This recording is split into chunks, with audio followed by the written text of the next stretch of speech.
Hi friends, మీరు ప్రతిరోజు కార్తీక దీపం సీరియల్ చూస్తున్నారా? అయితే ఇప్పుడే మా ఛానల్ ని సబ్స్క్రైబ్ చేసుకోండి. అలాగే పక్కన ఉన్న బెల్ బటన్ కూడా క్లిక్ చేయండి.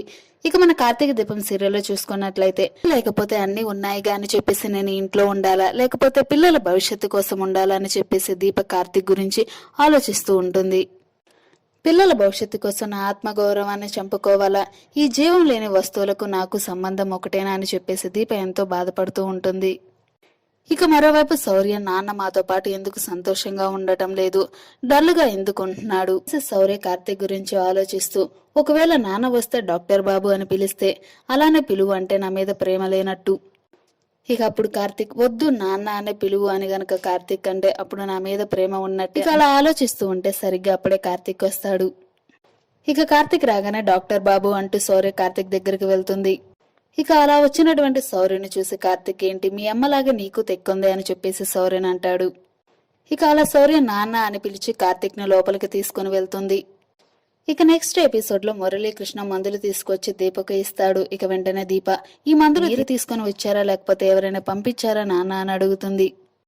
ఇక మురళీకృష్ణ ఏమీ మాట్లాడుకోకుండా అలా మౌనంగా నిలబడి ఉంటే అప్పుడు దీపకు అర్థమవుతుంది, ఈ మందులు ఆయనే పంపించారు కదా, ఒకవేళ ఆయన మందులు పంపిస్తే నేను వేసుకుంటానని అనుకుంటున్నాడా, నేను వేసుకోను అని చెప్పేసి దీప అంటుంది. ఇక వెంటనే మురళీకృష్ణ కనీసం ఈ మందులు ఆయన కోసం కాకపోయినా పిల్లల భవిష్యత్తు కోసమైనా వేసుకోమ్మా అని చెప్పేసి అంటాడు.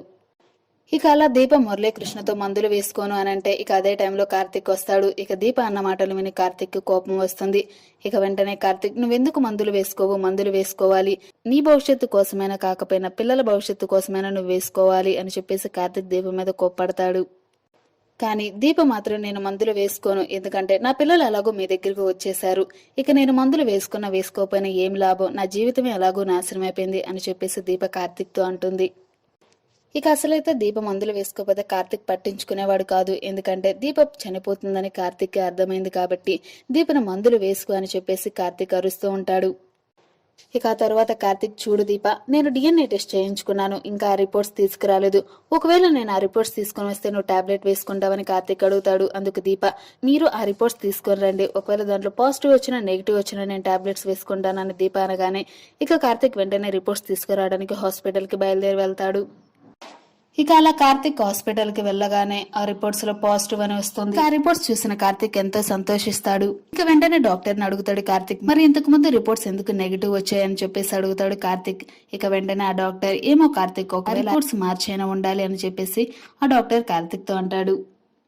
ఇక ఆ తర్వాత కార్తీక్ సరే అని చెప్పేసి తనకు ఇంతకు ముందు నెగిటివ్ ఇచ్చిన రిపోర్ట్స్ ఆ డాక్టర్ కి ఫోన్ చేస్తాడు. ఫోన్ చేసి నాకు ఇంతకు ముందు మీరు ఎందుకు నెగిటివ్ రిపోర్ట్స్ ఇచ్చారు, మరి ఇప్పుడు నేను టెస్ట్ చేయించుకుంటే పాజిటివ్ అని వచ్చింది కదా, ఎందుకు మీరు రిపోర్ట్స్ మార్చేశారు, ఏం జరిగిందని చెప్పేసి కార్తీక్ అడుగుతాడు. కానీ ఆ డాక్టర్ మాత్రం తడబడుతూ మాట్లాడుతూ ఉంటాడు.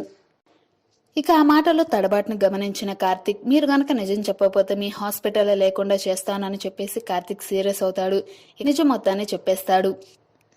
ఇక వెంటనే ఆ డాక్టర్ మౌనిత ఈ పని చేయించింది అని చెప్పేసి మౌనిత యొక్క నిజ స్వరూపం మొత్తం కార్తీక్ కి చెప్పేస్తాడు. ఇక కార్తీక్ వెంటనే ఒక్కసారిగా షాక్ అవుతాడు. ఏంటి మౌనిత ఇంత పని చేసిందా, అసలు నేను మౌనిత వల్ల ఎంత మోసపోయాను, దీపను అన్యాయంగా మోసం చేశాను, చివరికి తను చనిపోయే స్థితికి తీసుకుని వచ్చాను, నేనంత దుర్మార్గుడిని, అసలు అనవసరంగా నేను మౌనిత మాటలు నమ్మి తన మాయలో పడిపోయాను అని చెప్పేసి కార్తీక్ తనలో తాను కృంగిపోతూ ఉంటాడు.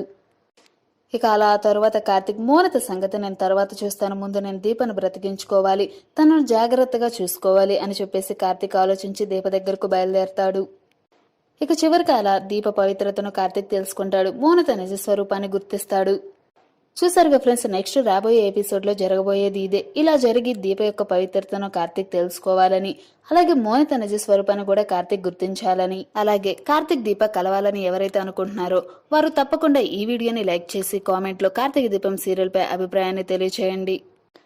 అలాగే మా ఛానల్ నుంచి కార్తీక దీపం అప్కమింగ్ ఎపిసోడ్స్ ముందుగా మీకు తెలియాలనుకుంటే వెంటనే మా ఛానల్ ని సబ్స్క్రైబ్ చేసుకోండి. అలాగే పక్కన బెల్ బటన్ కూడా క్లిక్ చేయండి. Thanks for watching this video.